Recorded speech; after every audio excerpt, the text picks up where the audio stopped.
Human बेबीहरूको लागि चाहिँ मैले एउटा आइडिया सिकेको साथीहरू, यो पनि मैले अरूबाट सिकेको। प्याम्पस किन्दा नत्र भए हत्तु हुन्छ नि त। प्याम्पस चाहिँ अनि बच्चाले युज गरिसकेको प्याम्पसलाई चाहिँ पानीमा भिजाएर यसरी यो भित्रको फ्यालेर यसरी बनाएर हामीले युज गर्न सकिन्छ। हेर्नुहोस् है, मैले चाहिँ भित्रको सबै फ्यालेको पानीमा भिजाएर अनि त्यसलाई चाहिँ धोएर सुकाउनुपर्छ साथीहरू। मलाई कतिलाई याद नहुनसक्छ, कतिलाई प्रायःलाई त याद छ साथीहरू। मैले चाहिँ यसरी निकालेर यहाँबाट फ्याँकेको अनि बच्चालाई यसरी युज गरिदिन्छु म चाहिँ।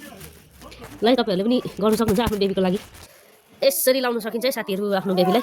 यसरी प्याम्पस जस्तै गरेर अगाडि धोती लगायो, यहाँबाट चाहिँ यसरी लाउनुपर्छ। अलिक मिलेको छैन यहाँनिर, ल बस यति अन्त। लु प्याम्पस जस्तै हुन्छ, यहाँभित्र चाहिँ धोती लगाइदिनुपर्छ साथीहरू। अन्त बेबीलाई पनि कम्फर्टेबल हो। अनि यो चाहिँ धुनुपर्छ है साथीहरू। यसरी धोती लगाइदिएपछि बाहिर लिक हुँदैन, यहाँ मुनि चाहिँ त्यसरी भिज्दैन साथीहरू। भित्र चाहिँ तर धोती चाहिँ लाउनुपर्छ यसरी। कतिपयलाई त याद होला है, कतिजनाले त यसरी पनि लाउनुहुन्छ। मैले चाहिँ मेरो बेबीलाई पनि म यसरी लगाइदिन्छु साथीहरू।